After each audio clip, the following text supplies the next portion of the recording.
We need to start streaming live on YouTube.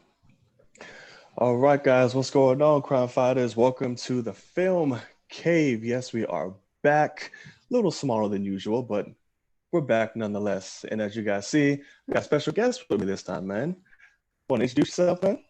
What's up, everybody? I'm Logan, Logan Swish on YouTube. Been a fan of John for a long time, been a friend of John for a long time. So excited to be back on the Film Cave, of course. Yes, sir. This is one of my brothers right here. So make sure y'all go and subscribe to him. The link to the channel will be in the description box. Y'all can go give him some love. Y'all, we have quite a few things to talk about today. Not a lot of news dropped. Nothing big, nothing major. Oh, am I playing? Oh, no. Sorry, I was playing in the background. I don't want to hear myself. Yeah. I don't want to hear myself. All right. Sorry, guys. Still working out the kinks. But yeah, man. So we have a few news, a few bit of articles that dropped today. It's something that's kind of relatable and topic that's been going on for a while and stuff kind of new.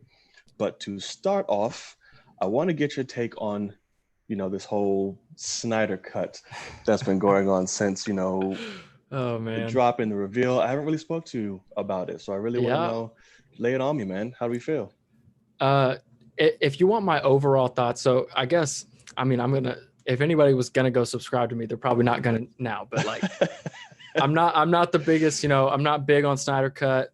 I really dislike BVS.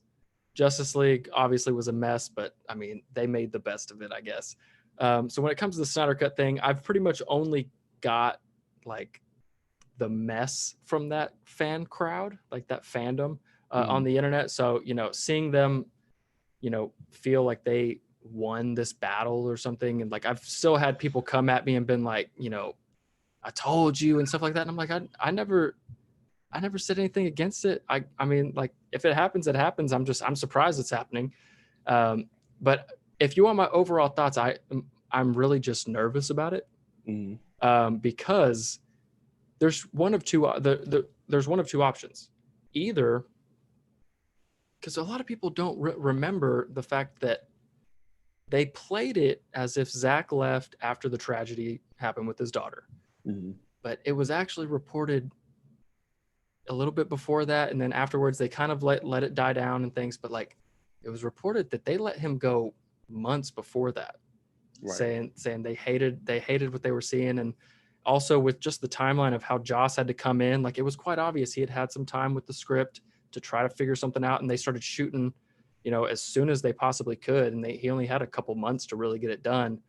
And that's why we got the mess that we got. So either we have Warner Brothers that threw a director under the bus, had a beautiful script, most epic, amazing movie of all time, or Snyder Cut's going to come out and it's terrible.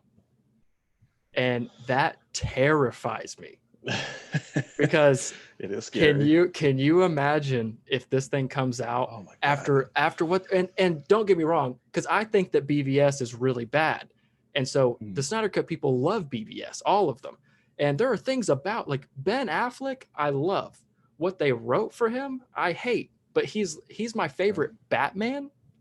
But what they did to him, he just did what was on the script. It wasn't his fault. And I would have loved to seen his Batman movie, but obviously, he had some stuff going on. That's the other thing. I don't want Ben Affleck back after this, because I'm terrified for his life. About that too. I'm terrified for him. So overall, I would love to hear really what, I haven't got to listen to your full thoughts necessarily, but like, I'm nervous, because if the movie's bad, really bad, the Snyder Cut people would never say so. They, like, the diehards that have been, dogging people on the, online for years, they would never admit that it's terrible. So I'm more nervous, because a lot of people are like, oh, thank God this is going to be over. It won't be over if it's bad. Either Warner Brothers looks terrible in the end and people go, hey, what the heck? Because I also did hear that it might have been AT&T who owns Warner Media and all that. AT&T might have been the people that said, hey, we want the Snyder Cut thing because we need some subscriptions to HBOMax. And so Warner Brothers might have been like, hey, no, we don't want that. And if that's the case, that tells me the movie might be good. Yeah. And so then that makes Warner Brothers look bad. And I mean, what's going to happen? Like, Snyder Cut people are going to get even more mad at Warner Brothers after they see what we lost out on. I don't blame them. So super interested. I mean, it's definitely AT&T's call. That definitely is 100%. Yeah, absolutely.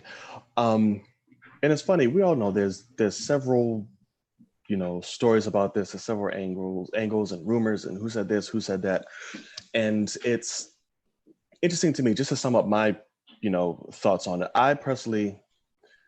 I'm not shooing gung ho for it. I'm intrigued by it, and I definitely want to see it because I want to see the outcome. All of this has been created over. I want to see the end result of it. Yeah. And him finally being able to, I guess, stretch out his vision, and we'll get to that later too, makes me happy for him to do so. But apparently, it's not the original vision he had. So that's also what's kind of like, huh? But doesn't necessarily mean it's a bad thing, because it's just kind of a redirect, and it's not really tying into, future projects.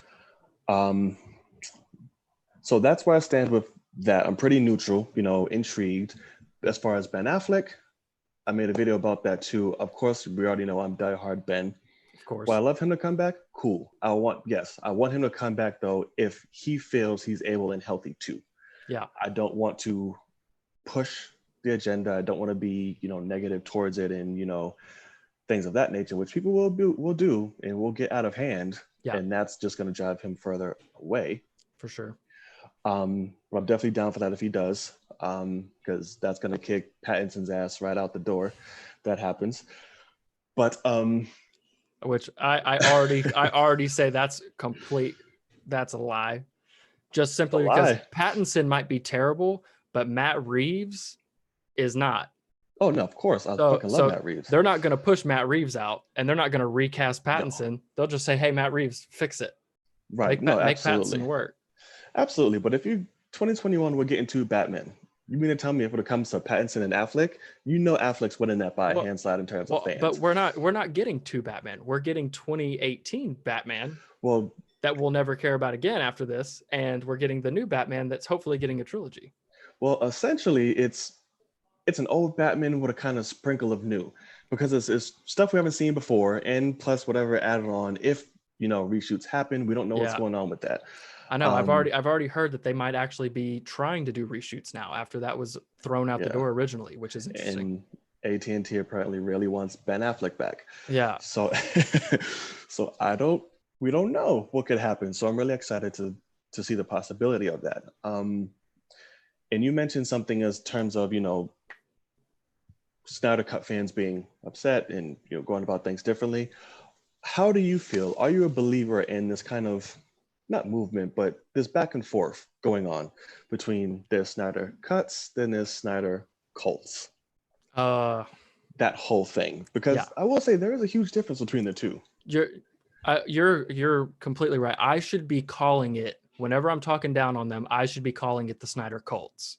Right. 100%. Because there are people, because that's the thing, is it also doesn't help that, in this time, you haven't been somebody that is being super toxic, but you would throw out, the occasional hashtag release the Snyder Cut because you're diehard Ben Affleck, you'll love to see that, whatever. And I get that. And even there's some big, news guys in the movie world that, they were about it too. And I don't have a problem with that. Because I'm somebody, I would love to see David Ayer's cut of Suicide Squad. Massively. Yeah, I damn sure would. Honestly, more than this, just simply because I know that his will be better than what we got. Right. With Zack Snyder, I honestly don't, because I didn't love BVS, so it's kind of scary. But for most of what I've seen from David Ayer, I do enjoy it. So, and I've also, people saw his cut and said it's definitely better than what we got. So with Snyder Cut people, I'm good with. I mean, you could even put me as a part of it, just simply because, but also I am somebody that I'm not a part of it if it's true that he got fired originally. If he stepped down with the tragedy, Zach. Zach. If he got fired with if he stepped down with the tragedy, And they said, okay, but it doesn't make sense for that to be the case, because Right. you have a daughter pass away tragically, and hey, step down. So sorry to hear that. We're also going to completely destroy your film. Right. Let's throw reshoots. Let's change the script. Also, let's keep the same release date, because why not? Like, it's a thing where, like, if they were trying to keep Zach, they could have said, hey, this is a November release. Let's blow the roof off the place, push it to summer, and let's have you take your time. Movie's done shooting. Your movie's done. Right. Take your time. Come back in 4 months. You still have 3 months to finish VFX. And I mean, it'd be an absolute explosion in the box office. Yeah. So that's that. Yeah. That tells me that he was, which I got. I don't know if anybody saw on Twitter, but I got blocked by Drew McWeeny because I saw that. because I thought that he hadn't. I didn't realize that he did like scoops. I had no idea. I just thought that he was like a movie fan, like I was, that was big in the, in the LA world. And so I thought that he didn't know that Zach had got fired originally. So I just dropped a random link from one website that was also linking to Collider, who he's worked with, because that's who told me. Was that back then I was a big fan of Collider, and Matt Goldberg had said, yeah, I mean, I'm hearing this from multiple sources, and a lot of people said that's also true. Like they heard that. And so that's just been my fact. It wasn't a rumor for me anymore for years. And so I thought that he didn't hear about it. And so I was like, oh, well, if you didn't hear, like, yeah, Zach got fired before. And he's like, he called me fuck lips. Yeah. And and said, and he was like, lips. Yeah. And he was like, you're going against my own reporting. And I'm like, oh, I didn't know. And then I couldn't even talk to him anymore. And I don't get to hear about what he has to say anymore because he blocked my ass. So I enjoyed him. I respected him a lot. So it kind of sucks. But that's also the kind of toxicity I'm talking about, where like, if this movie comes out and it's bad, and people start saying, like, what are they going to come up with to make it to where they can continue their cultist stuff? Right. And that terrifies me. And also, if it's bad, David Ayer's cut is out the door, because they can't let that, they can't take another risk. Right. So, but that's the thing too, is with David Ayer, I could see them not doing it just simply because I can almost guarantee it's better than what we got. And how does that make WB look? So, it's some David scary, Ayer it's with some no scary strings stuff. attached is quite amazing. So I would understand that being so. Are you a big fan of Jared Leto's Joker? I don't mind him, but I'm not a big fan. Okay, I mean, he's happened. He's the third best Joker. Yeah. I mean, I think he's really, I like him a lot. The third, who's your two? It's Heath and Joaquin. Yeah. And you'd put Jared over Jack? Yes. Those movies are, I can't watch those. I mean, I'm not mad at that. I'm not mad at that choice, actually. And I like how different Jared's is and how modern he is. Right. He's the gangster mob boss Joker. Right. That I was hoping Joaquin would become at the end, when he's got all these followers and he's up on this car, and like I was hoping it would end with him, that final scene of him in the insane asylum in Arkham Asylum or whatever, and I was hoping that a wall would explode and he's got goons coming to get him, and like he's going to become, obviously very different, but like what Jared Leto was he was that mob boss Capone motherfucker that was gonna absolutely, like, everybody's scared of him. Fools. Right. Yeah. And so I like true. that. So and so that's what I was gonna say, is with the Suicide Squad, I'm excited to see, he was supposed to be in the final battle. He was. Yeah. And like, what? He was supposed to be the main villain, wasn't he? Yeah, like kind of. So that's the kind of stuff that, like, I'm trying to see that. Like that shot that I remember in that trailer where half of his face is like covered in explosive from stuff. The airplane. I'm like, let's go, man. Like that's what I want. Because it's really dope. Jared Leto is a crazy person. He is, as it is. A little unhinged. And so methods, I want to see, even if we don't get the cut, just show me it. Just show me all his deleted scenes. I just want to see how crazy he was. So that's true. It's crazy. Even though I wasn't like a huge fan of him, he left me wanting more. So I'm like, okay, now I'm curious to see like what, because I did like his take. I was like, oh my God, I had my doubts at first. I was like, this is kind of crazy. But once I saw him, I was like, I like him. There's some of the similar traits between previous Jokers, which is fine. But I was like, he made me curious to see what him and a Ben Affleck Batman would kind of, Yeah. gel like.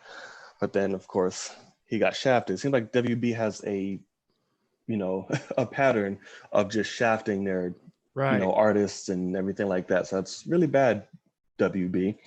But it's, with the going back to the Snyder Cut, it's like, we're not even traditionally getting the Snyder Cut that, we've been hearing about, fighting for and all that good stuff, because the boss of HBOMax literally just came out and had something to say about that. He was saying the Snyder Cut creation process is a radical rethinking and wildly expensive. It does not exist. Zack is actually building it.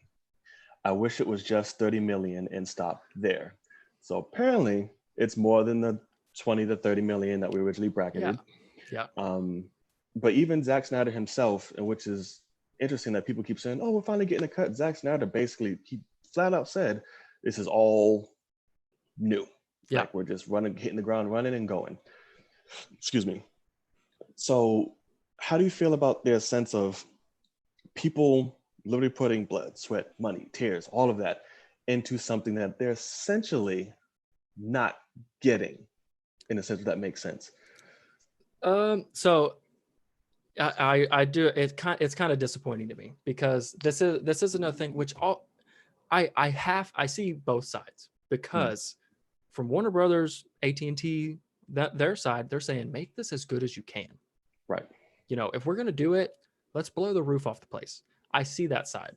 But also for the Snyder Cut people, for the Snyder Cult people, and just for me in general, like, if Zack Snyder really did get screwed over, or if I really want to see his vision, I want to see his vision from 2018 or 2017, whichever year. It's a blur. 17, end of 17. Yeah, November 17. Yeah.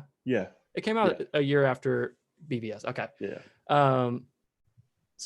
So I want to see his version then. I don't think that he should get, like, when they said, hey, they're coming back for ADR, some pickups of, random off shots that, don't have the cast involved or something. I'm okay with that. But I'm not a big fan of the idea of, hey, let's go reshoot this movie.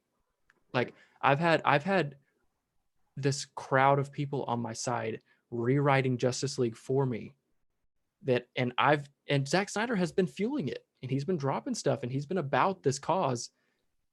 And so he could pull, and just say, hey, let's possibly mess things up and try to give people everything, like what happened in Rise of Skywalker. And it's just a horrible mess of wannabe crowd service, but it's actually just horrendous. And so, but also just, what if it's amazing and the cast comes out and says, oh yeah, it's very different than what, like, we had to reshoot most of that, and that also makes me a little upset, because I want his vision back then, that we were, what people are fighting for. So I see both sides, but me personally, I would like them to, if it's not a finished cut, which it's not, do the Last Dance version, have them show. Pretty cool.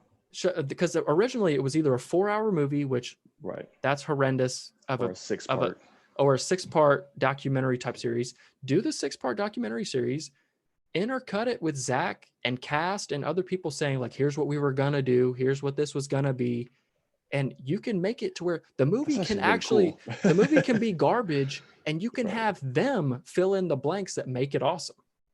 Have them reading off a script, like, I mean, Last Dance makes it seem like it wasn't really scripted, but a lot of times Mike's like, I said that wrong, let me re-say that, like, and there's some acting involved and whatnot, so, like, do that, and you can really make people go, holy crap, look what we missed out on. And show unfinished VFX, even say, look, this is what this was gonna be, and make it like a behind the scenes documentary series about what we would have gotten. And because also, one of my big problems with Zack, I think that Man of Steel is amazing. I think it's a masterpiece. I think the only problem with it is it's a little long. That's about it. That final battle could have been cut down, where he's flying back and forth to the big monsters. It's like, okay, I don't care about that much. Like, give me like some character moments. Yeah, the monster stuff I don't care about. Yeah, so then it's like, I think that he struggles with putting a great story in a normal runtime of a movie. Because he's had, I mean, Watchmen needed a giant director's cut. Man of Steel was too long. So then Batman vs. Superman got cut down theatrically. They had to do Ultimate Edition. Now Justice League's 4 hours. It's like, I mean, he's always man. struggled with story, though. Right. Story's never really been So, his big. well, that's the thing is he thing. struggles with story, and the movie's too long already. It's Right. like, so you're giving me all action, bad story, and it's too long. Like, come on, man. So a 4-hour movie, I'd say I don't see the movie being good at a 4-hour movie. Split it up, have Zach sitting there, cut in between stuff, you know, between every half act, and say, here's what we were going to do. Here's some storyboards. Here's this, here's that, here's script, and just show pages of script, things like that. Bring Ben in to read as Batman while you're showing the script. And you could just be like, oh, can you imagine if we saw that? Can you imagine? Like, and you'd get the hype. So, I mean, if they're going to do, I personally think, 4 hours does run a little long. I'm not going to say it's impossible to be like, oh, it can't be good for 4 hours, because if we can get a really good, amazing 3-hour one, we can push a little an hour, maybe. Sure. But if you're going to do it on like a streaming service like that, if you're going to shoot for 4, break it into like a 2-part.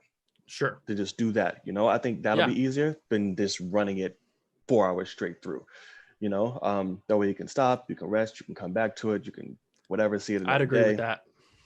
I think that's a smarter way to do it for a 4-hour cap. I definitely love your Last Dance idea for that. I think that's pretty much fucking awesome. I would love to see that. That'll actually be really dope. Yeah. But this is a situation we know is coming. We know it's happening. More and more of the truth is coming out every day. What people said, what's actual quotes and things of that nature. And it's heading in the direction. And it does provide a dangerous, you know, outlook when you look on, you know, the cultists and people like that basically winning and giving them what they want, and this opens future doors. So there's good and bad sides to any and all of it. Sure. And it's frightening, it's intriguing, it's exciting, it's a bit of everything. And I hope it's good. I really do. So that man can just be at peace and everybody else can be at peace and just chill out. And yeah, man, that's what I'm hoping for with that. I'm honestly, I'm hoping for the best from this, because I would be perfectly fine if, you know, the day after it releases, they come out, or I'm hoping before that, but they say, hey, Zack Snyder, Man of Steel 2, Henry Cavill's back, let's do it.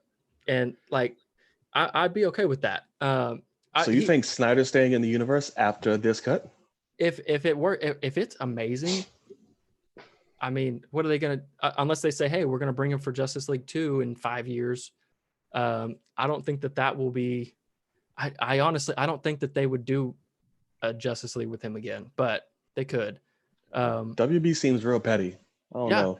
Because that's the thing too, is everybody's, what people were bringing up is like, he had a 5-movie arc, like this is blah, blah, blah. And I'm like, look, like what, I'm sorry, but I mean, you said it, like Zach's not good with story. Like a 5-movie arc is a 1-movie arc, you know, like how much story I'm getting, if you want to call it an arc.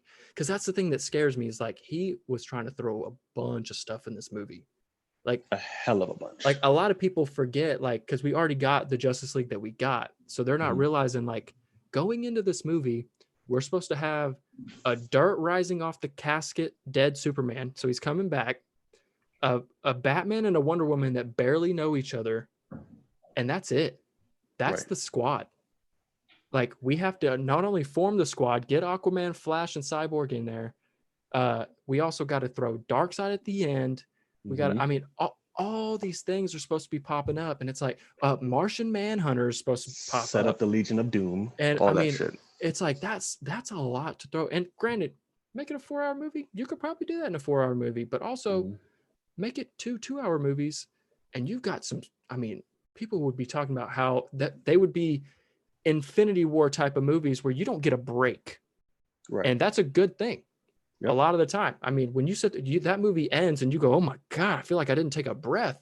Watch it again. Like, let's go. You know, so, so if you split things up and like give them their space. It's a good thing. So I'm nervous for it, but also if they wanted to just bring him back for Man of Steel 2, I mean, he wouldn't be my first choice, but if he wants to stay in the world and they want him to, I think he did great on the first one. I always loved the idea of Matthew Vaughn coming in and doing it.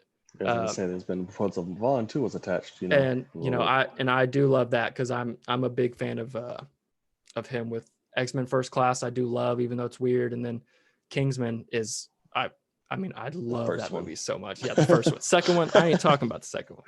Right. But yeah, they gave him a little too much leeway on that one. But yeah, they did. And because that's the thing too, is like if Zach had a 5-movie arc, let him give his pitches or give his scripts to another director and let them, fill it out. Because like if Joss Whedon got the Snyder cut script and they said go shoot it, I bet it'd be perfectly, it'd be just as good as Zach's, I'm sure. Because I've seen Joss's work with, putting a bunch of characters together, whether if you're watching this and you don't like Marvel, I'm sorry I bring it up, but they're comparable in terms, if Avengers and Justice League, it's a bunch of superpowered people getting thrown together and they got to make it work. Yep. So it makes sense. It's kind of petty how WB immediately called him because he's the only guy that had made an Avengers movie at that time. Right. But it also makes sense. So like I could see that. So it's super interesting. This could also destroy, like, first we had Sonic the Hedgehog get completely redone VFX wise, had to push the release date twice because people got mad. Yep. Now this is happening. Like, now they're shooting for Air, and now they want Solo 2 and all type of. I'm like, Jesus. So, and that's the thing too, is like Snyder Cut and Air Cut makes sense because those movies are shot for the most part. At least that's what we think. And like, so this whole like, because I was sitting there, it's funny. Like, I wish it was possible to say like, hey, like Rian Johnson episode 9, like, oh my God, but like, that's not a thing. Like they can't. Facts. They have to go really, like they literally have to throw a movie out and say like, we're gonna reshoot it from like the beginning, like make a new movie. It's like, okay, you can't do that, but I would hop on that train. No. Like I don't know. Oh, so, absolutely. It's terrible because like that's the thing, is that's another reason why I can't get too mad at the Snyder Cut people, not the cult people, but the cut people. Oh yeah, right. Because I actually finally did see a movie that I wanted to be amazing. This was the cap off of a 40-year franchise, and they blew it. And so it frustrates me. And so blew it as an improvement. Yeah, so it's like, Colin Trevorrow had a script that was good. I dug it. Like, I read it. It's still on my computer. Like, I really liked it. And so, and like, I obviously, I'm a Last Jedi lover. So, absolutely, masterpiece. Yeah. So, you hear my thoughts. I mean, I could go on and on. It's scary, but it's also super interesting. This is going to be until this thing comes out, it's going to be, everybody's ears are perked up. Oh yeah. If you're a movie fan. Absolutely. And one more topic I want to touch on before we moved on from Snyder is, speaking of Joss Whedon, this man's been really quiet through all of this. Really quiet. What do you think is going through his mind? What do you think? Why do you think he hasn't said anything? Do you think he ever will? How do you feel about that? So with Joss, Joss is in a no-win situation. I mean, besides the fact that he got a fat check. I mean, when they said, hey, we need you to reshoot a whole movie and have it done in 4 months, he's like, okay, yeah, sure. Give me a check for how much that movie costs. Pay me. Yeah. Right. So he's in a no-win situation because he knows he brought a crappy movie out, put his name on it, whatever. But also from what I've heard is he, redid the script like they wanted him to. He shot stuff. Yeah. Cut came back and Warner Brothers threw a bunch of his stuff out too. And like people are saying like the cut that we got is most definitely the Warner Brothers cut. Very similar to what they did with Suicide Squad. Like that was the Trailer Park Company / Warner Brothers cut. Because they literally gave that movie to a trailer making company and said edit it. Yeah, so crazy.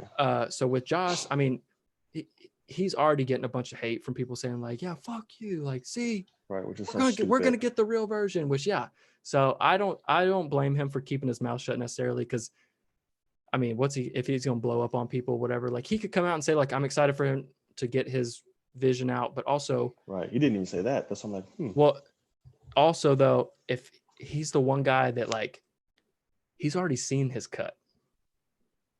Like, if it's bad, he's sitting there going, "Oh, geez, like, Right. are they really going to release this?" So That's true. I don't blame him, because also he's somebody that like he kind of got screwed over from Avengers 2. Marvel kind of did something similar to him where they said, we want this, we don't want this type of stuff. Right. And Yeah, so, it and drove him crazy. yeah. And Yeah. he, for the most part, kept his mouth shut, and he just dipped for a hot minute. So this is kind of him, I would say, you know, so I don't blame him for what he's doing. This seems like this is something he would do. So, I mean, it's interesting though. I mean, but people are hating on like certain cast members for not coming out and saying they're so excited. Like Gal Gadot, like they're mad at Wonder Woman for not congratulating Zach. It's like she probably didn't even know about it until it happened. Right. And even then, she's a producer on Wonder Woman too. She's trying to get that finished. You know, Right. she's not going to sit there. Yeah. She's not trying to worry about if that's going to mess up her timeline for her sequel. You know, like. Right. That's true. I mean, because out of all the cast, her and Ezra, they've been kind of the most less vocal about, you know, the Snyder Cut and all that good stuff. Even Ben Affleck, that man never talks. He popped up and was like, "Hey guys." Yeah. Oh shit. Okay. So it's definitely interesting. It's unwarranted, you know, to have the hate for that just because she's not speaking up on something stupid. But then again, that's a cult for you. Yeah. But yeah, man, it's ridiculous. But right now, all we can do is wait. As the year goes along, we start getting fed more and more little things, little treats and trinkets and things of that nature. And maybe we'll get some casting, like reshoot news. Maybe we'll just get some ADR, or maybe we'll just be in the dark until the shit just drops. Yeah. Because who knows? That's the other thing that's scary is, I mean, if they wait too long and they got to do reshoots, we're going to get just as messy of a movie if they don't have time to do VFX and stuff, because this is COVID time. So like, that's true. I mean, if they're trying to, I don't know, it's scary. They'll have time, but it's also, I mean, are they really going to throw a ton of money at a movie that's going straight to streaming? Like, well, apparently, yeah. Yeah. So over $30 million now. We thought we had a cap off, but now it's like more. I'm just sitting there going like, y'all only threw, what was it, like 25 million at that mustache? Like now y'all are going to throw 50 at this? Like, just should have just fixed the mustache at least, man. Come on, give me They should have. Well, at least we won't have the mustache, you know, thankfully. Are we getting black suited Spider-Man or Spider-Man? I always say Spider-Man. That would be very confusing if we did. But I'm dying for Superman to be in that black suit. And I'm dying for it, man. So I think we are, because that's part of his visions. I know some of the things will be in there, but not everything. Yeah. It is basically like all brand new, but he does have some stuff sticking around. I believe black suit is in there. It damn sure better. That was like what I was, whenever I heard like, oh, they have to CGI the mustache, I'm like, give him a beard and put him in the black suit. Like, yeah, I don't get why they didn't do that. Like, I was frustrated, but we could talk about this for 10 hours. We can. So we can. You'll just have to bring me back when we hear a little bit more. And we definitely shall. Yeah. But so moving on to our next topic, but still staying within the realm of HBO Max. So guys, those of you watching or those of you watching on YouTube, let us know your feelings on the whole Snyder Cut debacle, all of that in the comment section below. I'm sure we can talk about that for days on end. And either one of us will be happy to go along with y'all. Sure. All disrespectful. So speaking of HBO Max, there's a little movie, a little character you might know by the name of Spawn, who Todd McFarlane, that crazy of a man, has been trying to get off the ground for what seems like ages now. So many years. Yeah, nobody wants to give him the time of day. Nobody wants to give him a backing. He's kickstarting for fucking Spawn. So now apparently, rumor around the mill is that HBO Max is interested in picking up the Spawn movie reboot, as well as a Sam and Twitch series and 2 different animated series.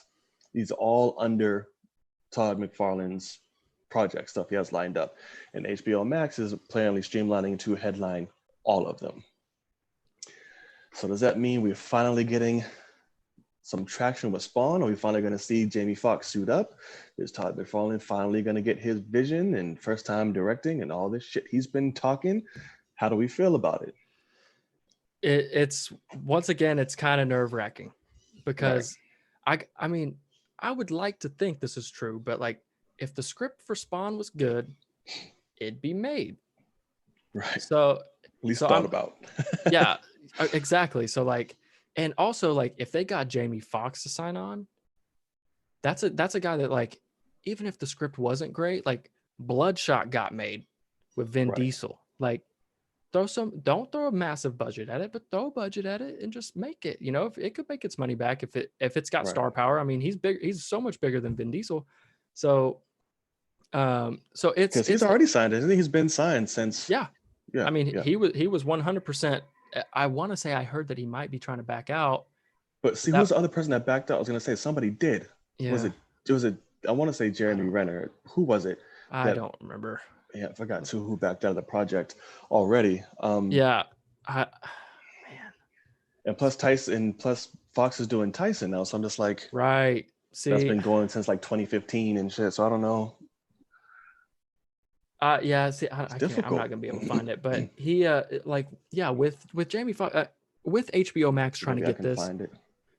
It makes sense, honestly. If they're trying to just get content, it does make sense. It is interesting that, you know, we're supposed to be getting a Green Lanterns movie from them and things like that. Like the fact that they're not gonna just try to push those up is that's more of my question of why. Because if a Spawn script isn't good yet, you know, just keep throwing writers at it, rewrite it until it's good, and then you can make it. So they are in that situation, though. It's a brand new streaming service.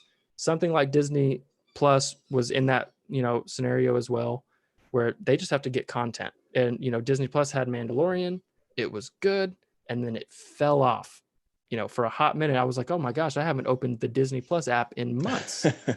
But except the new gallery. The new gallery at that gallery's great. Is amazing. Right. I love it. I love it so much. So it makes sense that, you know, hey, this thing, it might not be good, but like they're at least like, they have a script and we could start pre-production now and get them shooting pretty soon. And we could actually have some content.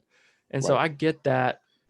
So it does make sense, but it also, it's a little scary because like, if the movie's bad, I don't know how many bad movies it would take to make the streaming service just fall off. But it makes sense to try to jump on the superhero train. They're doing Snyder Cut, which is already off the wall. Bringing in Spawn when Warner Brothers wouldn't make it in its first place, you know, like obviously that was all possible. So it's a little weird, but I feel like it's similar to something like the Crow movie that's been trying to be made for what seems like 10 years. Good God, Mr. Momoa. Right. And so, I mean, they've had so many people signed on and fall off and sign on and fall off for that. Or the Flash movie. Like, they're really struggling to get some movies made right now. And so I could see HBO Max saying, hey, screw it. Like, it might not be good, but people will want to watch it. So, you know, if it gets them Todd the hell up for a while. Yeah, that's very true. So it makes sense to me, but it's a little, you know, I don't want HBO Max to fail before we get a Green Lantern movie. You know, like, even though I want a Green Lantern movie in theaters, but if that's where we're getting it, that's where we're getting it. So I want that. So, you know, if that's going to be 5 years out and they fail within the first two, I'm going to be pretty upset. That is true, but it does make sense for Spawn to debut on HBO since that's when it originally debuted with the animated series, you know? So I guess it's kind of keeping it within the family and, you know, I dig it. Situations of that nature. But I'm not nervous of the fact that it's dropping on HBO Max. I'm nervous that Todd McFarlane is doing it. That's my worry. That's my scare. You're a first-time director. I highly doubt you know what the hell you're doing when it comes to this. Most of the time that you've been talking about this movie has just been to talk shit about anybody else or any other projects or anything. So I'm just like, that's what worries me. But if you had, only thing that gives me a glimmer of like, okay, is you got Jamie Foxx. If he's behind you in what you're doing, okay, that gives a glimmer of hope. Not a lot, but a glimmer. I know. Jamie Foxx made some shit before, so well, that's the thing is, I mean, you write him a big enough check, he don't give a fuck. So right, neither would exactly. I, to be honest. So like, I mean, Facts. And it's like Spawn is just now, he's making a comeback, you know, now like Mortal Kombat 11, and he's starting to get, you know, traction, people talking about him again. So it's a good time to really capitalize on that and utilize his name. HBO Max is doing really smart by their by their marketing and trying to push people. And even though these things aren't coming out for buku ages, but it's getting their name out there. Correct. And I'm curious to see, because I think it actually debuts when? Tomorrow, I think. Yeah. I'd like to know what their first week like numbers are, because like I mentioned on a stream with Akasan, another reason why they're doing this Justice League and why they're pushing all these big things and feeding into the hype and all that is because new streaming services aren't doing that well now. They're not debuting good, because Quibi debuted lower than expectations and all of that shit. So if HBO is getting a wind of that, they're like, oh shit, we need to give them something. We need to get some fandom stuff. Yeah. Right. So it's definitely smart what they're doing. I understand it. I don't blame them for it. I just hope, like you said, it's good content. They're not saying it just to shoehorn shit in, just to get the numbers, get the people in, and then boom, you know? Because that's the thing too, is like, I've already got HBO Go, which means that I don't pay for it, but somebody pays for HBO on their televisions, and then I sign in through their DirecTV account, and now I have it. Right. So I have a bunch of stuff that I can watch on demand whenever I want because I've got HBO. Now, will that still be around when Max drops, or are they like merging? So that's the thing, is HBO Go is if you just pay for HBO. HBO Now was a streaming service that they already kind of had that was meant to be, if you don't have TV, you can pay for this and you have HBO. That is being transitioned to HBO Max. If you're paying for that, you get Max. But, you know, I can watch something like Ready Player One whenever I want on HBO Go. It's on HBO, looks great, sweet. Right.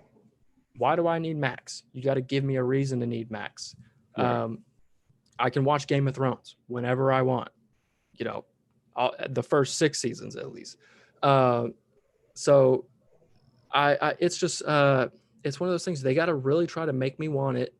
And so it makes sense to go for the big IPs. It makes sense to, you know, try to make me feel like I'm missing out. That's what they got to do. You know, something like Mandalorian makes sense. The Marvel series makes sense because those are actually, you know, if you miss out on those, you're going to be lost in some movies after that. Right. Yep. That's very smart to do. But it's also smart whenever your streaming service isn't $15 a month or whatever. Their HBO is going to be like expensive. So that also is, you know, you got to have content to make that make sense. So true. And then they have Game of Thrones stuff coming out too, right? And spinoffs and all that other. So it makes sense to do the big IP stuff. I hope it works out for them. And I hope the stuff's high quality, because if it's not, you can spend all the money you want and people won't care. You know, they'll let that subscription fall off if they're not feeling like they're getting what they're paying for. So that's true. And I honestly hope Spawn is good. I hope if it does end up going to HBO Max and they're funding it and they're getting behind it, I really am hoping that it's good. He gets the just due that he deserves, and it does help the platform. Because I do want the platform to succeed. Correct. There's a lot of good, intriguing things that are coming up. And like I said, like you said, the Green Lantern Corps, I'm very intrigued about that. My gosh, give it to me. Right. Very intrigued about that. Aren't we supposed to get a Green Lantern in Snyder Cut too? Wasn't that a thing? I don't remember. I believe it was. So what? Like, yeah. There's a lot of stuff going into this. I don't know. We'll find out. And another thing, speaking of, how do you feel about, well, just make this quick, is going back to the Snyder Cut, yeah. Darkseid being his first reveal in a streaming service versus theaters. I know a lot of people are having issues with that. How do you feel about that before we get Avra's New Gods? Yeah, so that's, to be perfectly honest, I'm wondering what they're going to do with Snyder Cut in terms of what it means for the future. we should make this dark side look completely different to what we're going to do later on. Let's make this a different universe. Let's make it what Joker was. Let's put New Gods somewhere else, or let's put this somewhere else. Make it a, you know, off-world, you know, an Earth 337 type of scenario. Just throw it on some other Earth. This is the dark side in that one. Because no, that it's super weird when you have, you know, one of the biggest villains DC could have, and he's on your hopefully bigger than a 50-inch TV, you know, like, so we're watching him on a phone, right? Yeah, exactly. So that's the thing. It's kind of that is some scary stuff that you could have people completely discredit already. You know, oh, that's that guy from that fake movie. You know, like people that aren't fans that are like seeing New Gods and they're going, oh, they trying to, oh, that's weird. Like I already don't care about that guy. So it could backfire in a lot of ways, and so I'm hoping for the best. And if they're throwing a bunch of money at it, it tells me that it's going to be better than what, you know, my worst nightmare is. But also then what happens with, you know, is this his vision or is he making his own brand new movie now? So True. All right, perfect. Anything else on Spawn you want to touch on before we go forward? If Jamie Foxx is still on, I'm definitely wanting to check it out. If it's on HBOMax, great. If it's somewhere else, better, because I can go see it on a bigger screen somewhere. But you know, hey, hopefully. If it makes sense for HBOMax to go for it, especially if Jamie Foxx is signed on, because they need big names. I mean, that if you want somebody big to be a you know, the front page of your streaming service, that's pretty smart. So it makes sense, but also, you know, I've only heard rough things about it so far, and like you said, Todd McFarlane is a big, you know, question mark. So you just gotta kind of you throw it up and hope it lands on heads. I mean, listen, not all first-time directors are, you know, shit shows. Correct. Regardless how people want to feel about it. My personal thoughts, we had Simon Kinberg, first-time director on Dark Phoenix. I did not mind it. I actually liked it. I didn't hate the movie, but it's it was better than I expected, and I liked the tone of it. Feel of it was different. So there's hope for first-time. I will say the directing of Dark Phoenix is the worst part of it. So, but that's just me. I actually enjoyed it. I enjoyed it. Yeah, man, I had fun with it. I remember sitting there, like, it was me and my cousin, and we were like, let's watch this train wreck. And when you have that idea, like, in your head, it ends up like Justice League. When I first left Justice League, the first time I saw it, I was like, I mean, it looked terrible, but it was fun. You know, like, that was my mindset. Whereas with Batman vs. Superman, I was hoping for the greatest movie of all time because it's the two biggest superheroes of all time. And I left that movie going, Wonder Woman was awesome. And it's like, this movie is Batman versus Superman. And Wonder Woman is who I care about. It broke my heart. So that's I mean, that's very true. But you're right on first-time directors don't. I mean, a director has to have a first movie. That's true. So that's very true. Well, let's you know, pray to the 10 hells, as Spawn would say, that, you know, the shit ends up really good. Yep. But all right, so we're gonna move on to our next topic. People, again, let us know what you think about the Spawn reboot down below. You're excited? Do you hate it? Are you kind of on the fence? Let us know. So, another movie that's been floating around for a little bit is Indiana Jones.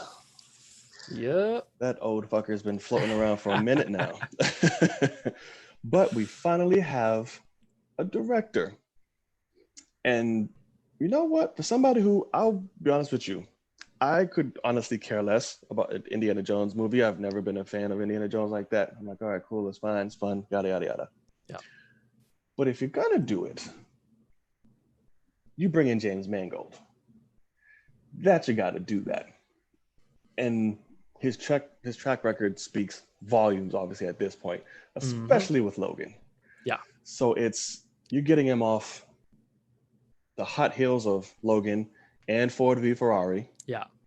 So it's like you got him right in there. Spielberg is coming back to, you know, produce. He's obviously not directing. So Marshall, Frank Marshall is his name. just spoke about it, and he's been a creative aspect of Indiana Jones films, for a minute. He said, I think James Mangold also has a relationship with, Harrison Ford. It was all of the right pieces coming together at the right time. Steven Spielberg is staying on as a producer, so we've got the best of everything. Revealed that the script had only just started, so they're not really, too far in yet. But he also hinted that the story would focus on new developments in Indy's life, as well as seeing part of the character's history resolved. That's interesting. What do you think? So I'm also kind of on your side in terms of, Indiana Jones is not one of my, beloved franchises. Right. I understand that, like, I mean, there are people that are my age, obviously people much like that are older than me by a good, 15, 20 years, that Indiana Jones is the greatest franchise ever. Right. And I get it. I mean, I do get it. It's not for me necessarily. I think I've only watched one of them all the way through. And I'm just like, okay, it's fun. I see what they're going for, but it's like, for me, it is dated. And so I'm like, I'm not going to, I could watch it for the nostalgia factor, but I could also, watch Logan, for instance, Right. and have more fun with that and enjoy it more. So bringing in James Mangold, though, is I could not think of a better fit. As soon as that, I read that for the first time, I was like, holy crap. Like, right. That's a grab. I mean, it's perfect. It's it is. because you go to something like, it's what I'm hoping in Indiana Jones 5, this is the 5th one. Yeah. What I'm hoping it is literally a mixture of Logan and Ford v Ferrari, which I obviously love Logan. It's fantastic, but I will admit that I walked out of that movie going, Hugh Jackman is a monster of an actor. Right. Yeah. I wasn't thinking about James Mangold as much. It's a fantastic, like, the directing of the movie is great, but I didn't leave the movie going, holy cow. Right. Ford versus Ferrari, on the other hand, that is one of the most difficult movies to direct I've seen in a while. Now, they had to go up against 1917. Right. And, so that they lost, that race pretty tough. quick. To beat that's because that's literally the most difficult movie to direct ever, I would say. Did I tell you I finally saw that, actually, by the way? What? 1917, that I finally saw it. Oh my God. I don't think I told you that. But what'd you think? I finally, sorry, quick interjection, guys. But yeah, I finally saw 1917, and holy shitballs. That movie is quite brilliant. The score is phenomenal. Oh my God. Thank you. Yeah. Oh my God, that score. Yeah, it's so good. I believe one of the tracks is called like The Trenches or something like that. Towards the end of the film, like he's being chased when he's by the Germans and dives into the river. Mm-hmm. I was like, oh my God. Incredible. I was like, that fucking score had me like on edge. Like, this is amazing. The one shot whole thing just seemed flawless, even though you can tell someone like, oh, that's a good cut, but done brilliantly well. Yeah.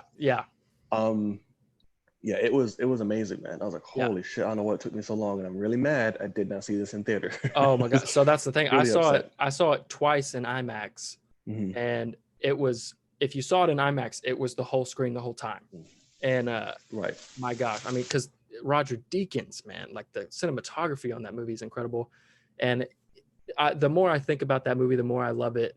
And even to the point of, I just saw, like, I remembered it, but I never really put it together, where, I guess, spoiler alert, but kind of, but the opening shot is obviously them two asleep, and, they get woken up, whatever. And it's kind of a fake out on who the main character is. And it's right. What's his name? George McKay? Is that his name? Something like that. The main actor, I think. The main guy. Yeah. Yeah. McKay. So.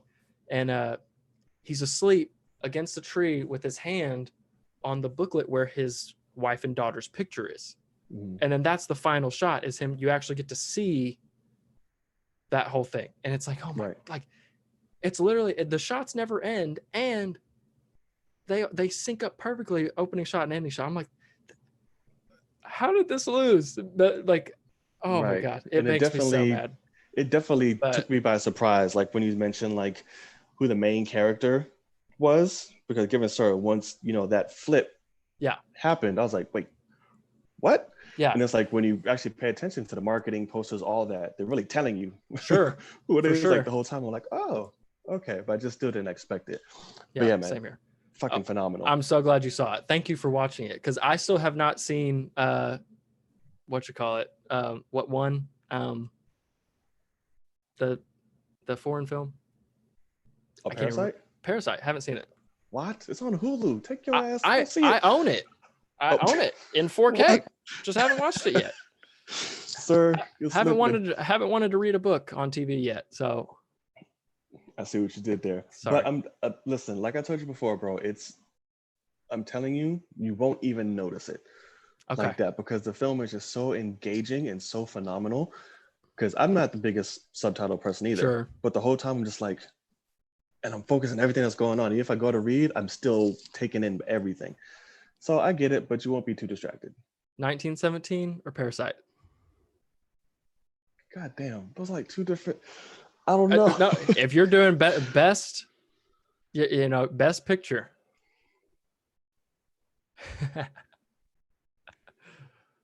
Okay, if I'm going to say Parasite. And Really? here's why. 1917 is phenomenal and amazing because of its technical achievements. The story isn't like, oh my God, mind-boggling, it's so amazing that a man trying to find his brother. Cool. Parasite's story is like, that good? yeah, it's so interwoven, it's so current, it's so relevant, it's so brilliantly done, it's so Okay. intricate. It's like, and yet so disturbingly twisted at the same time. I'm just like, what the fuck? On top of the technical achievements that it does, its cinematography, its visual effects. I don't know if you've seen this little snippet about Parasite's visual effects. Nothing. Well, that's the thing. Watching this movie, you'd think they would never have used visual effects at all. Oh, really? It's okay. It's like that. I love. It's so seamlessly blended. Like yeah. Like, so when you watch the movie, let me know what you thought the CG parts were. I want you to tell me. Gotcha. And then we'll go over that. Love it. All right. Sorry, y'all. We got sidetracked. But Indy 5. So you mentioned it, and I'll raise you one better in terms of comparison. I feel like James Mangold is perfect for this. And if I had to pick movies to blend what Indy would be or should be with this, I would give it Logan and 3:10 to Yuma. That's what I'm kind of feeling I want that Indy feel to be. And I think that's another reason why they kind of picked him for that is because those two very, Westerny, old school, that really dark, you can make it. Now, I think we are. You think they'll slap us with a Mangold R-rated Indy? No. Or you think he's doing kiddie friendly? Because he doesn't really done too many friendly, like, hey. No, I think it'll be a darker, more mature. I mean, because that's the other thing too is I don't see and I don't see Harrison Ford wanting to come back if it's something dumb. Granted, Harrison Ford has 100% shown that he'll come back for any number of money. I mean, he don't care. It's all a job. He doesn't actually like Star Wars. It's just a fat paycheck. I mean, it's a paycheck. And I respect him for that. I mean, he's earned that. And so for me, it's like the reason why I want the Logan aspect of it is because Indy's old. I mean, Harrison Ford is not able to do, they could put a stunt actor out there and, replace a lot of stunting. But it's not going to be believable.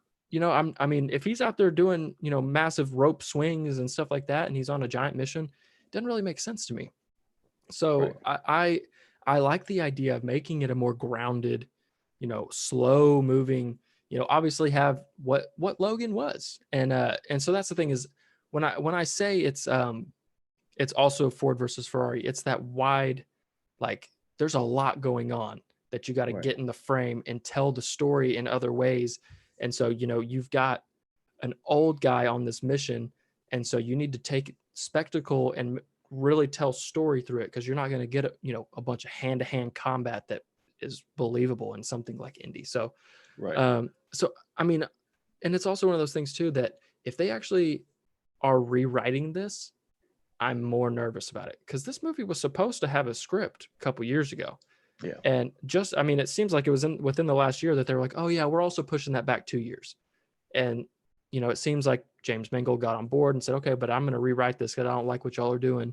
And they're saying, oh, please, you know, And that's James why I'm not Mangold. mad at it. Yeah. And so it's like, okay, please, James Mangold, do it. But it's like, I do got to say, because that is Lucasfilm, that Indy is Lucasfilm. And so it's like, is Disney and Lucasfilm, are they really just looking at these things and saying, hey, let's make another Indy because why not? It'll make money. Let's make it while Harrison Ford can. Let's not care about the script that much, because they were going to make that script. And then also Spielberg produced Jaws 3D. Like, I mean, it's an IP that he made, so he has to get executive producer credit for it. Let's be honest. Steven Spielberg hasn't probably produced in I don't know how many years. It's just his name on it. Yeah, he doesn't. He's getting a check. So that doesn't. Mangold makes me. That's what makes me excited, because that's the thing too, is if this was an unknown director, and everyone's like, Harrison Ford is back, I don't care at all. I mean, Harrison doesn't care. And I don't blame him. He's made a bunch of money doing whatever he wants, making the projects that he wants to make. And I mean, he just made that movie for Disney with the, I was about to say, that damn dog movie, Into the Wild or whatever. Yeah. So he doesn't care. So I hope it's great. James Mangold, I mean, I haven't seen him make a terrible movie, which is a good sign. That's very true. So and his writing is pretty damn good. Correct. So I'm definitely with it. Absolutely. Hold on, give me 1 sec. My laptop's dying. I don't know why I didn't have it charging. Be right back. Run. What's up, guys? Tell us in the comments, what do you think about Indy? Are you excited? Are you a diehard fan of Indy? Because you kind of got a biased little bit here. Neither of us are huge fans. It'd be nice to hear from some big fans of Indy in those comments. Tell us what you think, because Indy is it's a special franchise to a lot of people. So definitely let us know in those comments. Welcome to the benefit of live, people. There it is. I just told them to tell us about Indy, what they thought in the comments. Oh, well, yes, thank you. It's I don't know, bro. It's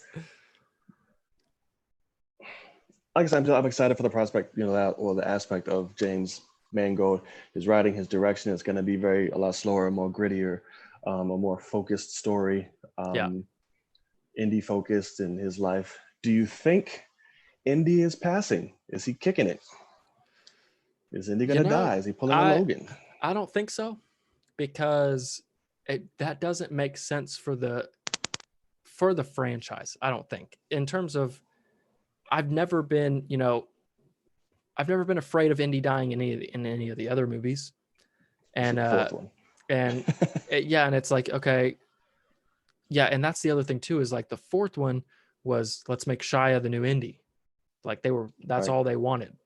And so then you get, obviously he's not dying there, and that movie was god awful. So it's like, I think that they should just make a character focused, I mean, massively character driven Indy film, and just send him off, you know, with the sunset, you know, let end the franchise on a good note, on a character driven, make Indy pull a Rambo. Make him not, you know, just spectacle, not just let's just have some giggles and some laughs in this, you know, crazy adventure. Give it a reason to have this movie. And if that's the case, because that's the thing, Harrison Ford does not care about the script, but if the script is good, he'll act the shit out of it. Right. So True. Yeah, I mean, that's just it. So if the movie's being made for a good reason, and the reason is because it's got a good script, I'll be happy. So I propose the question, if we're going to do this, because this can potentially be a problem. If they take that route, that direction, can't you see the potential of that being problematic? Because that's such a deter, you know, away from the Indy franchise. Indy is known for big adventure, fun, spectacle, all that good shit. So if they go that direction, don't you think you automatically kind of lose the audience that's kind of like, well, that's not my, even though I hate this argument, but people do it, it's not my Indy. It's not what I'm used to. This is such a whole departure from, you know, what Indy is in the world of Jones and all the stuff like that. So don't you think that can propose a really big issue and hurt its overall success, to be honest with you? So that's a good question to bring up. I will say that yes and no. It's definitely a possibility. Obviously, and Indiana Jones 5 will have plenty of adventure. I'm just more so saying it's obviously got to be. They say, you know, it's going to solve things in his life. It's going to bring more things in his life. It's obviously going to be character driven, Right? and that means that, you know, it's going to have moments where Indy has to sit there and act. You know, he has to have emotion, and you know, not just be running, you know, in or driving in a car, or running from, you know, people. It's so I look if you want to go back to, you know, something like Logan, where because James Mangold made Wolverine as well. Yep. So you got both of those, and in those movies, they were made only, you know, a few years apart for the most part, and they did a time jump and made Logan older, and it made sense for the, you know, Logan Wolverine is not going to be on top of a bullet train, you know, Superman flying. Right. Whereas here in Indiana Jones 5, it's actually been that amount of years since the last one. Indy is old, because that's the thing too, is Hugh Jackman is not as old as what Logan looks. He's not as decrepit as Logan looks in that movie. They've got him going berserker at the end, and he's running, and he had to work out differently to where he looks old. Whereas, I mean, he's still got the abs and he's completely in shape, and he could run 10 miles if he wanted to. And they've got him going. That's because he's going berserk and he looks crazy. Whereas you can't get Harrison Ford to take off running down a trail. You know, they can't have, you know, a real boulder following him, because if he falls and breaks his leg like The Force Awakens, we've lost Harrison Ford. Bring that up. So, you know, and obviously it's all CGI, whatever, but like you got, like, the believability is there, where you have to make it work with the character, and the character is old. And that's the thing too, is you also got to realize that for the most part, like, because you're older than me, and even you aren't that big of a fan, Indy's fan base are my parents' age. Right. So if you're a giant Indiana Jones fan, half of what you see, like, it's funny because my cousin and I yesterday were talking about how we really like Ben Affleck's Batman, but my favorite type of Batman is a tall, skinny Batman, because they're sneaky, they're lanky, and guess what? They look like me. That's what you want. And is that terrible because I'm a straight up normal white guy that gets every advantage in the world? Yes, it is. But it's the same reason why everybody says, you know, when Shang-Chi is coming out, all these Asian people get to say, I get to see myself on screen. And indie fans are older. You know, Indiana Jones 5 is going to have a bunch of grandparents sitting in that theater going, oh my gosh, we get to see Indy again. That's true. And they're going to get to see themselves. So go to your fan base. And obviously it'll be fun. It'll have those moments, but so they'll get to bring their grandkids to this PG-13 movie. I mean, if you do that, you sacrifice box office though at the same time. But do you though? If you know, a lot of grandparents nowadays are saying, "Gosh, all these superhero movies and R-rated movies and things like that, they might go see Indy 5 times." But they ain't going to make it no box office like smash. Well, no, bunch of old people ain't going out to be, especially repeat watch. Would Indiana Jones ever be a box office smash nowadays? Yeah, the fourth one did. Yeah, really the fourth. Good. What year was that? I mean, that's before we ever got, you know. I mean, when did? I mean, it also had Shia LaBeouf. When so that was like that's the thing. Bringing in. That was when Shia LaBeouf was a box office draw. Right. That was a 2008 film. So I mean, how much money did that make? Let's see. Okay, made a ton of money out of it. Made 790 million. Yeah. So that's a ton of movie, ton of money, but that's also 2008. So like you got to realize that like the first Iron Man came out in 2008. Right. Dark Knight came out. You know, that's when these type of spectacle movies became like, oh damn, you can have character in this stuff. Like, right.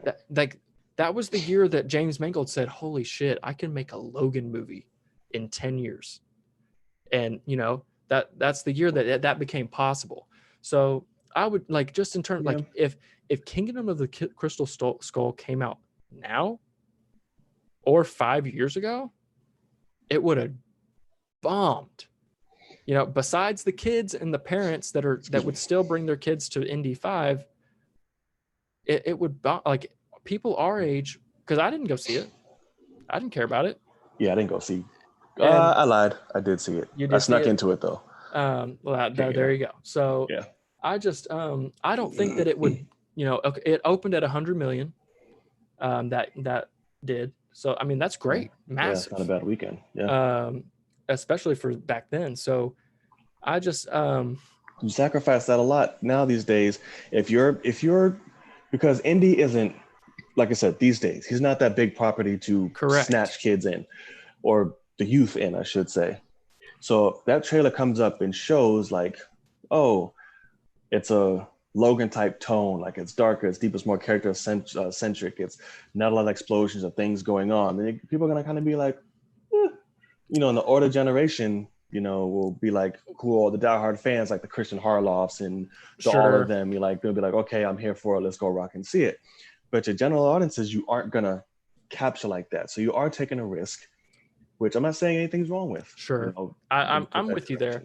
Yeah. The only thing I will bring up, since I mean it's James Mangold, you got to bring it up. But Logan was a massive. The marketing for Logan, you got to remember, in terms of my favorite trailers of all time, I'm almost positive my favorite trailer of all time is actually the Comic-Con trailer for Batman vs Superman.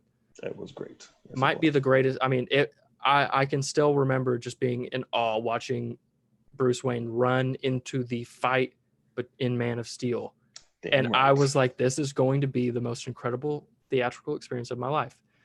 And one of my other favorite trailers of all time is the Logan trailer for where they had Johnny Cash hurt playing in the background. So good. And it's just super slow. And so you're just watching. And that movie made a bunch of money on a tiny little budget. And so it's there. It's possible. It's it didn't make that kind of, I don't think it made that kind of money. It made 800, didn't it? Probably. Let's see. It made 619. Not great. That's it. Yeah. It should have gotten more. Exactly. Right. So it's interesting. So you're definitely there, but it's also, if the movie's good, then people will go see it. That's kind of how I feel. I mean, because you've got something like Invisible Man that came out this year. So good. Oh fantastic. God. That movie has a $7 million budget. It made double that in opening weekend. Yeah. And then, I mean, obviously COVID happened and messed it all around, but like it still doubled its budget in the first weekend. They're happy as could be. And they're already talking about how the guy that wrote and directed that is probably going to produce all of the Dark Universe stuff now. Oh, Leo went now? Please let it happen, please. Like, exactly. It makes total sense. So, and that movie, did whatever it could to hide spoilers in the marketing for the most part.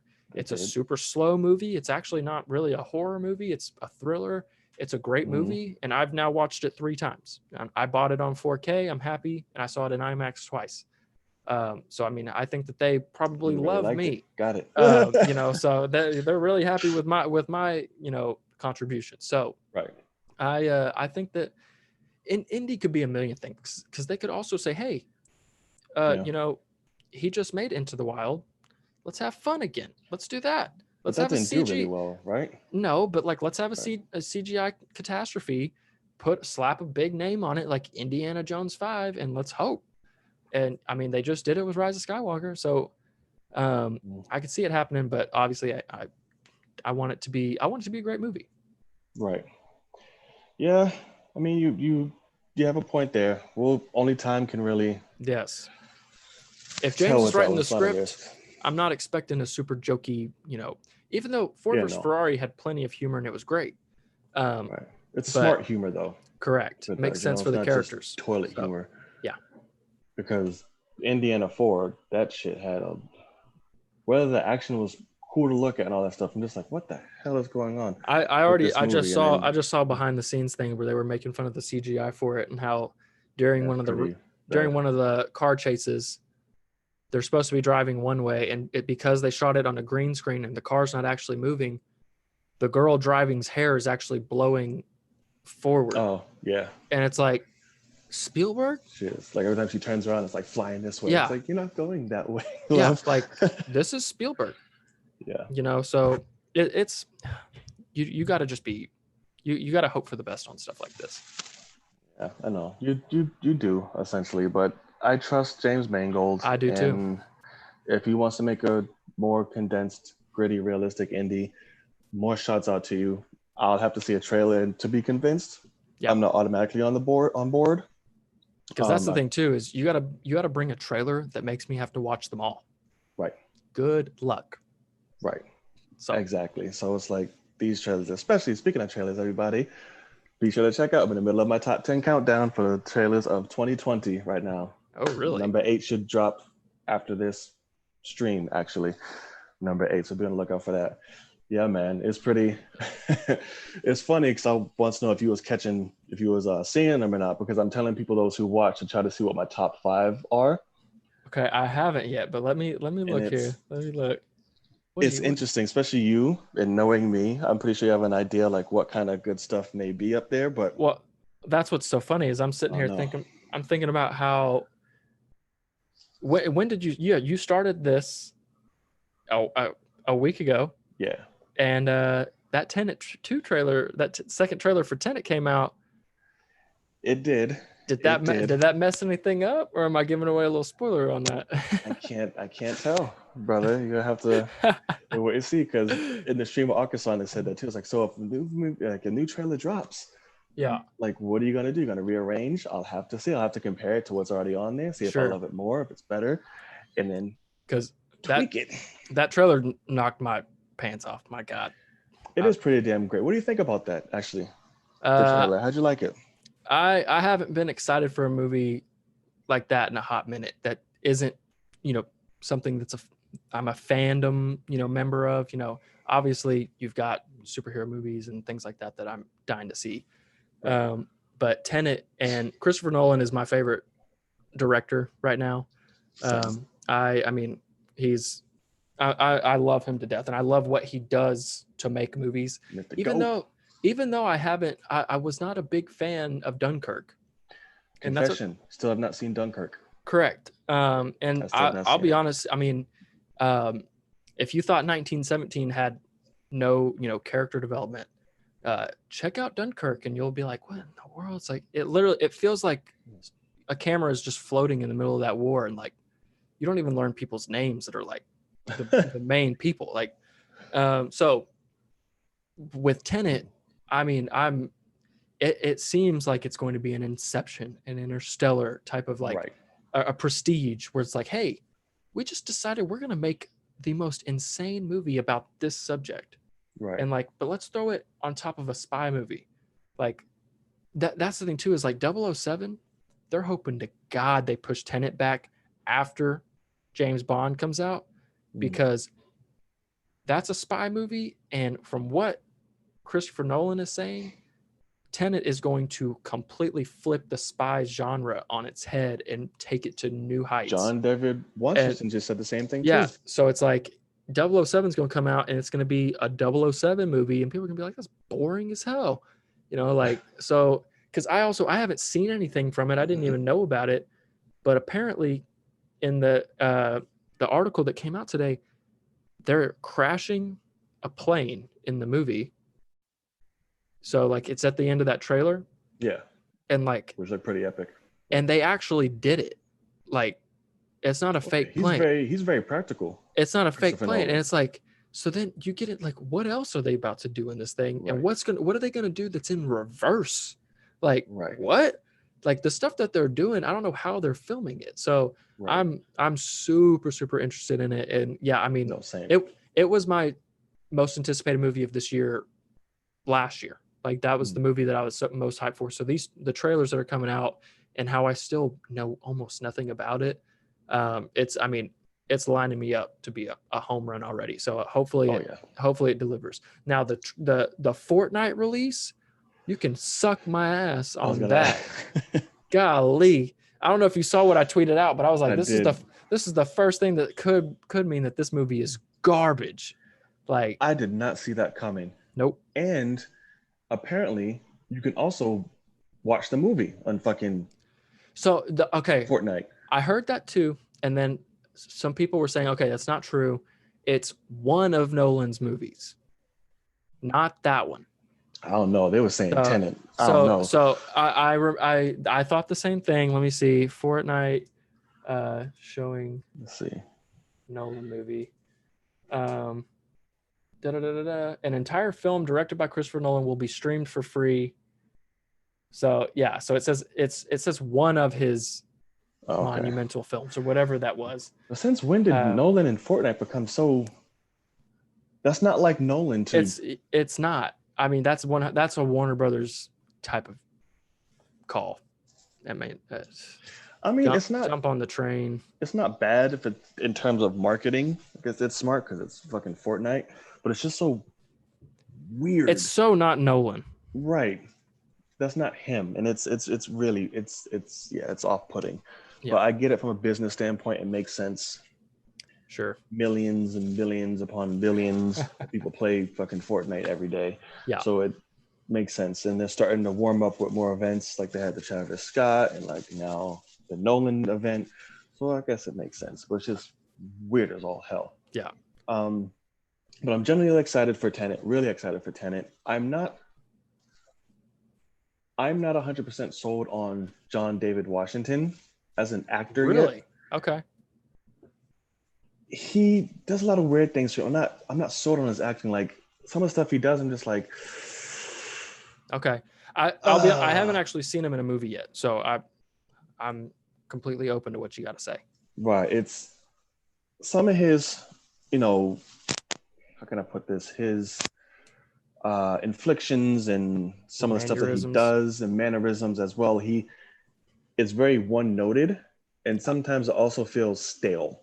Like, It's just like, I didn't get anything from that because it's one of the shows he was on before this was Ballers, which I absolutely love. It's The Rock's HBO show. Yeah. And then he did Black Klansman, which I didn't see, but I also heard his acting wasn't great in that. And Adam Driver kind of acted circles around him. Gotcha. But every time I see him, I'm just like, I'm not feeling anything. I don't see it. Everything's very one note. Everything's very bland. So that poses an issue for me in a Nolan movie, because if you're in a Nolan movie, like, motherfucker, you're bringing it. Yeah, like you gotta go hard. Yeah, for sure. Right. So that's what's kind of giving me like, okay, I'll give it a try and I'll see, because Nolan handpicked you, so you got to be doing something right. I guess I just have to get over it and kind of just go into it blind and just see what happens. But overall, I'm not sold on him in general. But if the GOAT likes you, listen, I guess I got to suck it the fuck up and just see what happens. Yep, I'm with you. Especially if you're bringing Pattinson's ass in. And I mean, yeah. Sure. So you're just not a Pattinson fan at all. Listen, because of you, I gave him a chance. And I was with it and I was fine. Yeah. He keeps doing dumb shit. So I can't. Like what? It's hard for me because damn, what do you mean? I'm not going to work out. Fuck you. You working out right now? Dumb shit. I'm not being paid billions of fucking dollars to work out either. He's not being paid right now. He's all right, because he's already been paid. Excuse me. He's already been paid to do the job that you're looking to do for COVID halts it all. COVID halts everything. No, it's not, because Zoe Kravitz's ass is working out 5 days a week, and it's not even her movie. She'd work out regardless. What do you mean? Yeah, not this hard playing Catwoman. So I'm just first of all because a lot of people aren't realizing that he's 100% trolling everyone. We don't know that. Just because he's known to be a jokester doesn't mean that it's happening. But like, y'all got to remember that, like, the week he got hired, he was doing stuff for Tenet and was being asked about it, and he was like, I've been a part of a movie that had a giant fandom before, and all fans are crazy.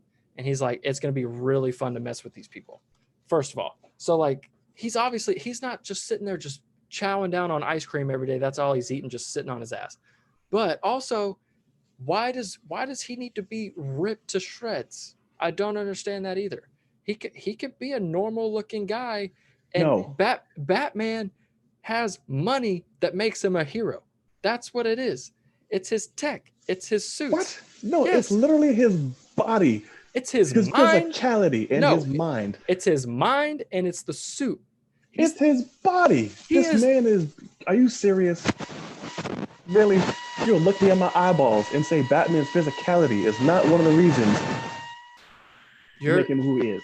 You're going to tell me that in the greatest Batman movie of all time, Batman has to go to Lucius Fox and say, hey, dogs, what are we going to do about dogs?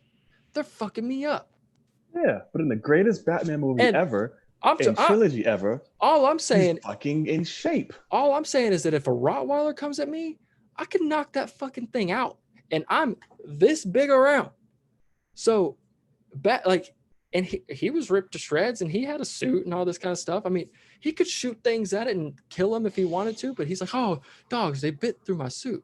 Like, Batman is, I mean, watch Justice League or watch the end of Batman vs. Superman where he's looking at freaking Doomsday going off. I'm out here in the corner. Like, yeah, but he's still in shape. That's why his body can endure a lot more than an average person can. That's why he has a stamina like he does. That's why his body is literally, he's made to do it to perfection. That's why he goes to all these different places. I just don't understand. Because Robert Pattinson has never been out of shape in a movie. And I mean, I don't understand how washboard abs can make you take a Riddler scenario better. That's my point. Because also, anytime, like, you can't have no little pixie stick of a Batman, man. That you 100% can, because it's his mind and it's his tech and it's his suits. And you got to punch people in the face. You got to be physically fit and that's active. Why your suit. That's why your gloves have brass knuckles in them. I mean, I don't. Yeah, Batman's not always in a suit when he's getting popped up on, and when he's not, he has to be able to handle himself. That's not. He does. Okay, so how many times did Ben Affleck punch somebody in a 3-piece suit with a tie on? Oh, I'm talking about comics. He hasn't done that shit in the movies. Oh, that's what. That's weird. It's weird how Bruce Wayne is literally the only one that his identity is still intact, and nobody knows it. Like, there's a reason for that. So in comic books and in the animated series, he's caught outside of the things. I don't know what you're talking about. That's not. I don't care about any of that. That's not what I'm talking about. You have to. It's a character. What you mean? I'm saying your favorite Batman of all time didn't have to do it. They showed him at home working out because Ben Affleck worked his ass off. Right, as he should, because he's Batman. Damn it, he's not playing fucking. Yeah. Also, though, I mean, if you're married and got 2 kids and you get a divorce, you're gonna look sexy as fuck right afterwards, aren't you? So I don't. He might. Also, I mean, I'm just saying that, like, he was getting paid to look better than what his ex-wife just had, who also is a movie star. Yeah, he's gonna get ripped to shreds as it is. He don't need that check. He doesn't need that nutritionist to come over every day and make him, grilled chicken with no skin and broccoli. But you're Batman. But listen, Batman's physicality is a huge thing, man. You can't just be an average Joe as Bat. I mean, you can. That's the point of him. But Pattinson can do what is necessary. We just had this conversation with. I mean, they're gonna have Harrison Ford doing action, and like, you think that they can't make, like, because a great scenario here is, I think Chadwick Boseman in Black Panther looks like the most awkward fighter in the world when he doesn't have that suit on. When they're fighting in that casino, he looks horrible.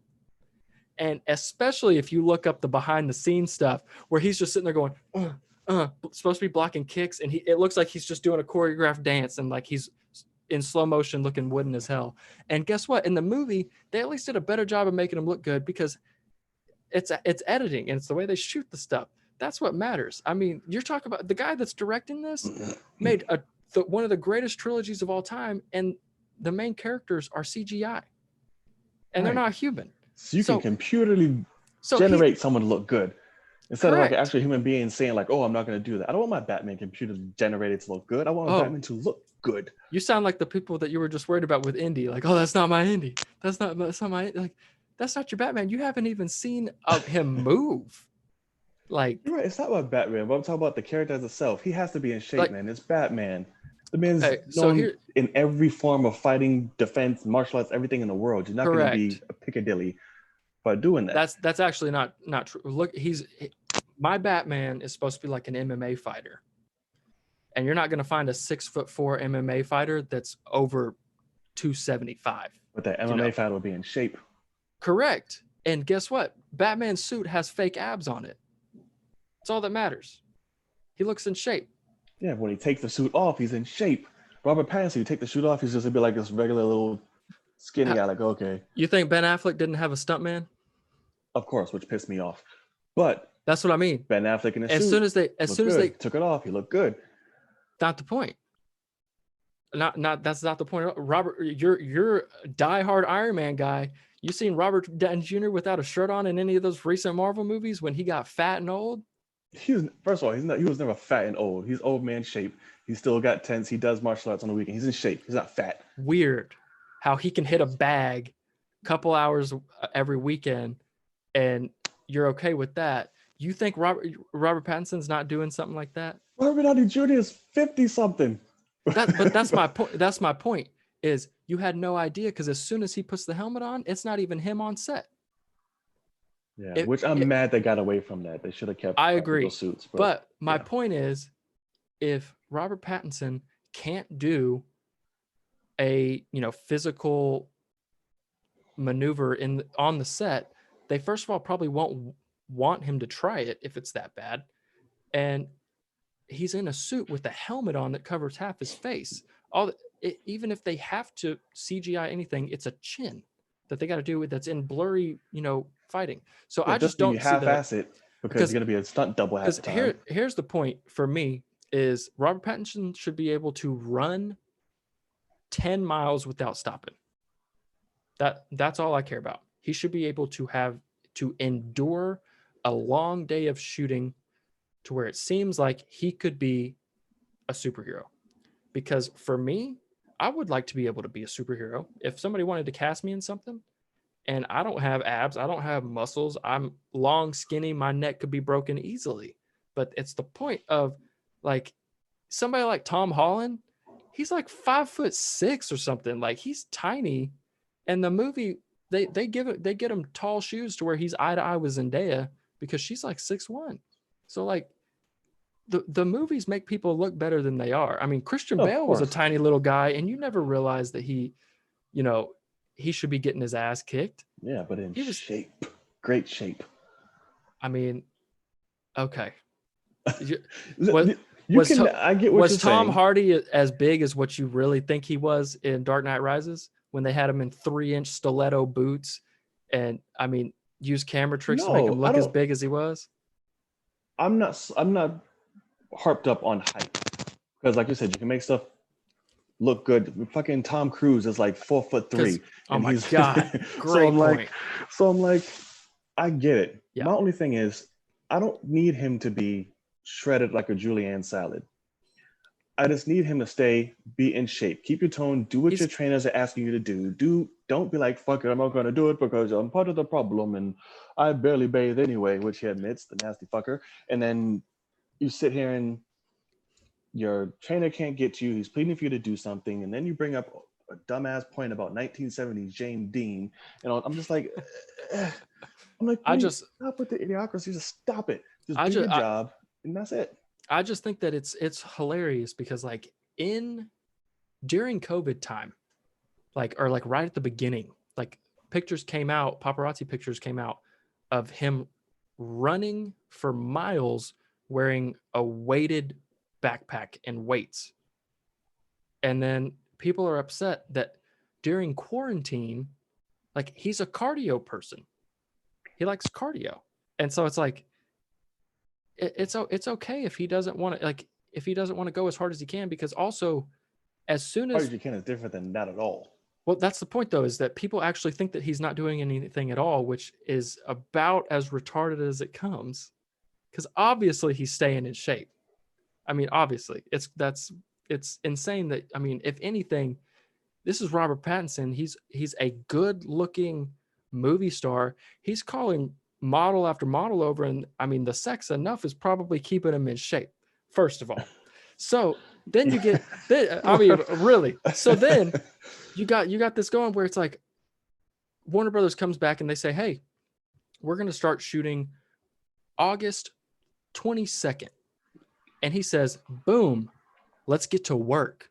That you got, like, that's all it takes. Whenever, because once you get in shape, if you start to eat a little bit, whatever you want to do, if you stop working, because everybody stopped working out in this 3 months.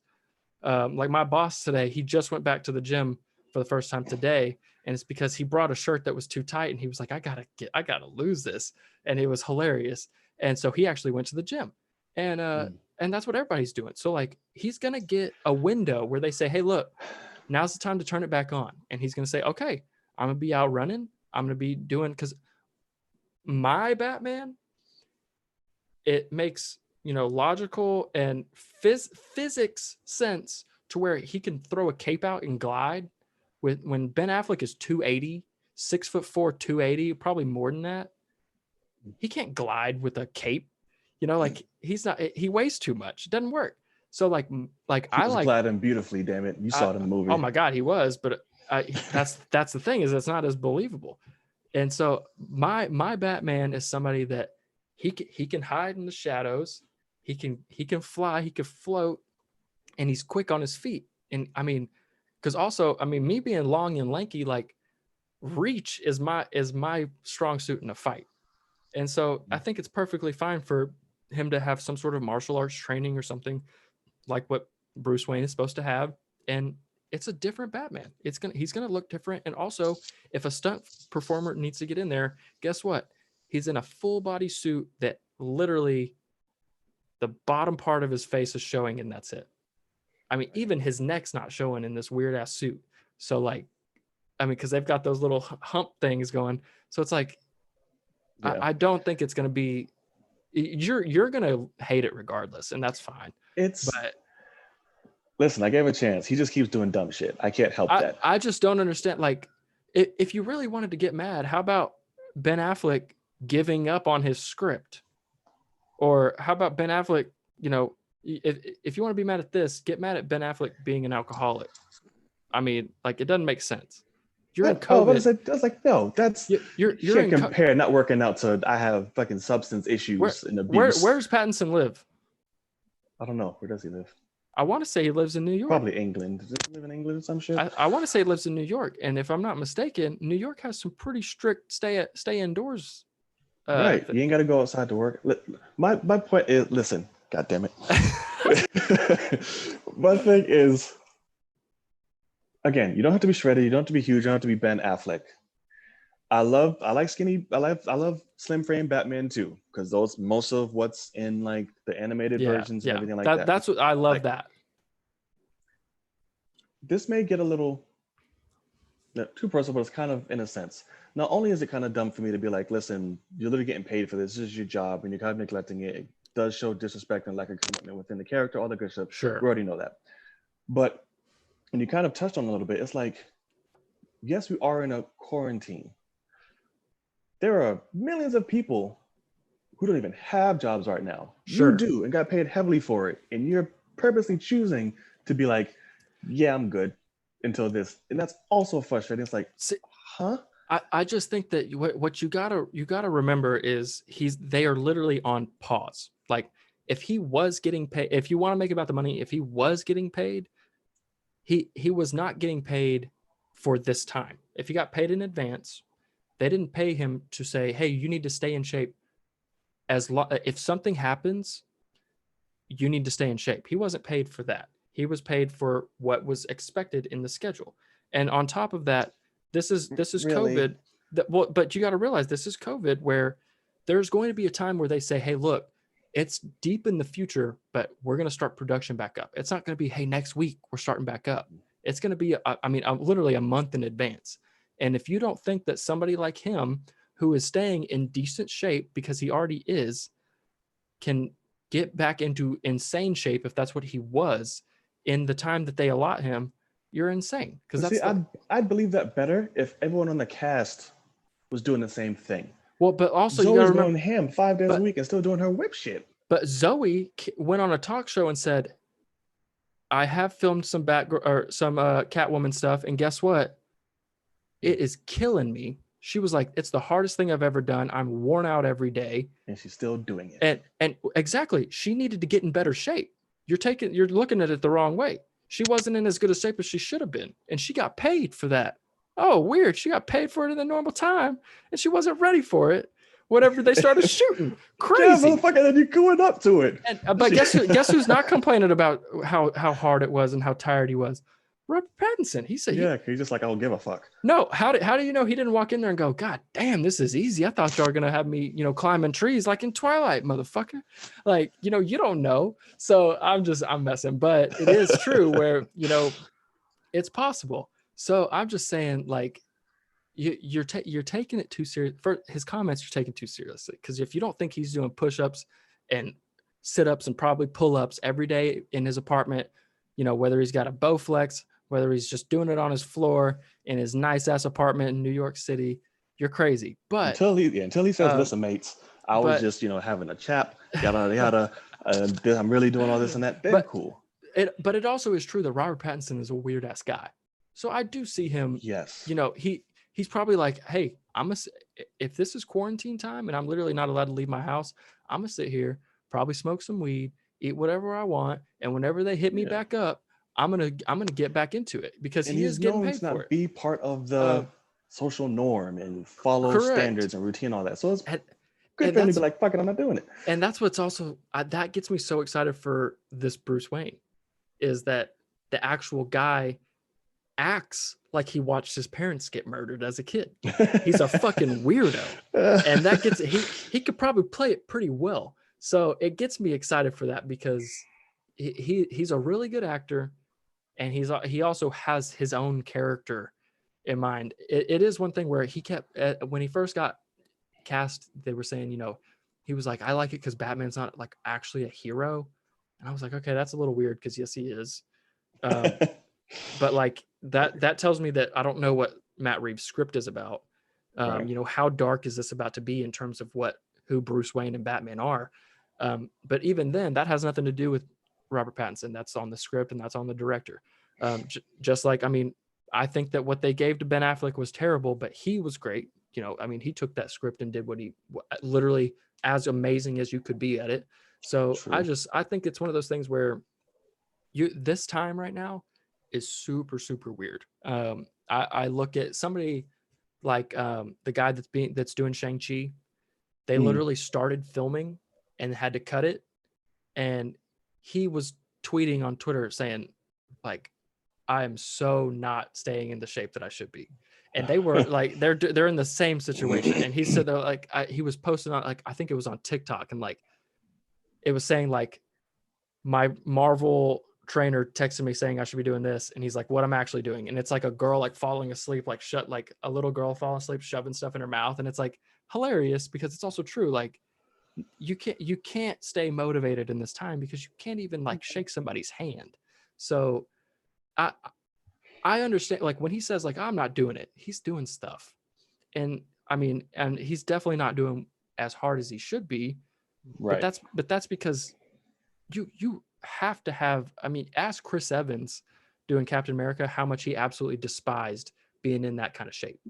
That's why we almost lost him like 5 times. Yeah. So he absolutely hates it. He was probably so happy to be done with that. And and then ask somebody like Robert Downey Jr., who obviously started Iron Man in like his mid 40s, but like he looked good when he filmed his first Iron Man movie. And then we never saw him in, that wife beater until he was dying in Endgame, at the very beginning when he's sitting there. And he still looked good. Not the skinny part.